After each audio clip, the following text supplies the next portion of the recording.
السلام عليكم ورحمة الله وبركاته. Que la paix, la miséricorde et la grâce de Dieu soient sur vous. أهلا بكم في مراجعة عامة لما سبق دراسته. Nous voici arrivés à une révision générale. Nous allons revoir ensemble tout ce que nous avons déjà étudié. سأذهب بعيد. البحيرات كثير. Je m'en vais. Les lacs sont nombreux.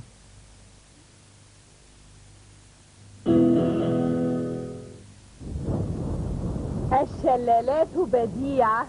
نعم، الشلالات بديعة. Les cataractes sont superbes. البحيرات كثيرة. Les lacs sont nombreux. الشلالات بديعة. Les cataractes sont superbes. تعرفون طبعا أن كل جملة من هذه الجمل جملة اسمية. Vous savez évidemment que ces phrases sont des phrases nominales. المبتدأ جمع مؤنث سالم. Le sujet est au pluriel féminin entier. البحيرات، الشلالات. والمبتدأ في كل جملة كما تدركون يشير إلى شيء غير عاقل. Le sujet dans chaque phrase désigne évidemment un non humain. لننظر إلى الخبر. Voyons l'attribut. الخبر مؤنث. L'attribut est au féminin, ولكنه مفرد. mais il est au singulier. كثيرة، بديعة. ندرك من هذا أنه حين يكون المبتدأ جمعا مؤنثا سالما غير عاقل فإن الخبر يكون مفردا مؤنثا. Nous voyons ainsi que lorsque le sujet est au pluriel féminin entier non humain, l'attribut est au singulier féminin. المبتدأ والخبر مرفوعان. Le sujet et l'attribut sont au nominatif. وعلامة الرفع الضمة. Qu'a marqué ici par al-damma. البحيرات كثيرة. الشلالات بديعة. نوع آخر من الجمل الاسمية. Un autre genre de phrase nominale.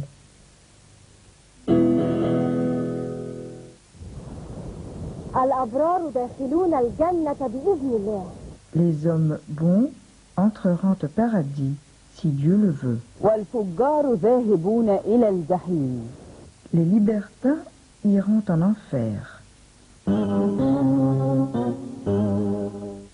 الأبرار داخلون. Les hommes bons entreront. الفجار ذاهبون. Les libertins iront. ككل الجمل الاسمية التي مرت بنا تتكون هاتان الجملتان من مبتدأ وخبر. Comme toutes les phrases nominales que nous avons vues, ces deux phrases se composent d'un sujet et d'un attribut. ولكن المبتدأ هنا جمع تكسير يشير إلى عاقل. Mais le sujet ici est au pluriel brisé désignant un humain. الأبرار، الفجار. المبتدأ في حالة الرفع التي تميزها الضمة. Le sujet est au nominatif, marqué ici par al-damma. أما الخبر فهو كما ترون جمع مذكر سالم. Quant à l'attribut, il est, comme vous le voyez, au pluriel masculin entier. وهو أيضا في حالة الرفع التي تميزها الواو. Il est également au nominatif, marqué par al-waw. داخلون، ذاهبون.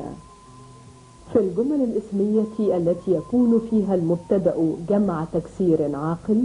Dans une phrase nominale où le sujet est au pluriel brisé humain, يكون الخبر جمعا مذكرا سالما.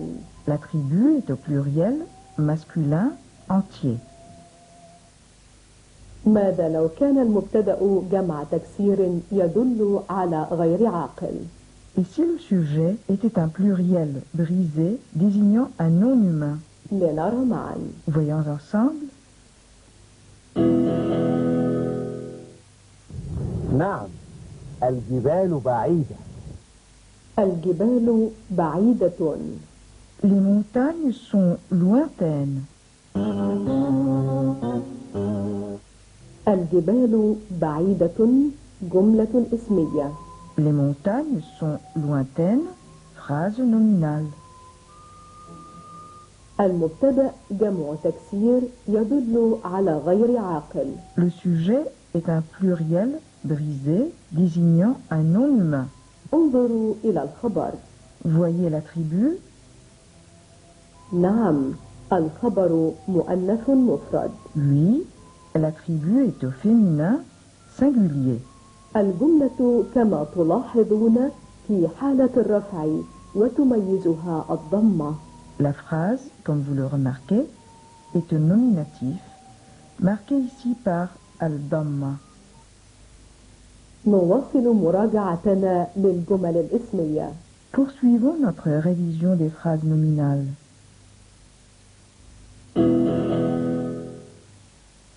البلدان رائعان. Les deux villes sont merveilleuses.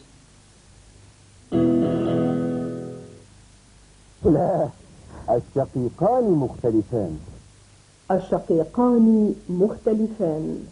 Les deux frères sont en désaccord. القاربان جاهزان. القاربان جاهزان. Les deux barques sont prêtes. سمعنا هذه الجمل الاسمية. Vous avez déjà entendu ces phrases nominales. البلدان رائعان. Les deux villes sont merveilleuses. الشقيقان مختلفان. Les deux frères sont en désaccord. القاربان جاهزان. Les deux barques sont prêtes. طبعا أدركتم أن المبتدأ مثنى مذكر في كل جملة. Vous avez sûrement réalisé que le sujet est au duel masculin dans chaque phrase. والخبر يتفق مع المبتدأ في العدد والجنس. Et que l'attribut s'accorde avec le sujet en genre et en nombre.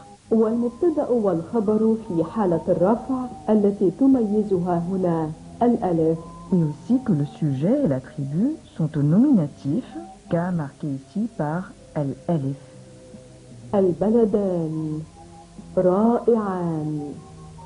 الشقيقان مختلفان. القاربان جاهزان. هذا في حالة المثنى المذكر. Ceci dans le cas du duel masculin. فماذا لو كان المثنى مؤنثا؟ Mais si c'était un duel féminin?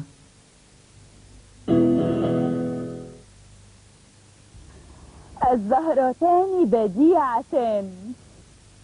الزهرتان بديعتان. Les deux fleurs sont très belles. زهرة زهرة زهرتان.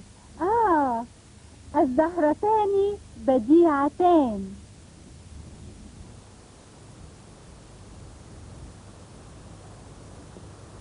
الشجرتان نادرتان.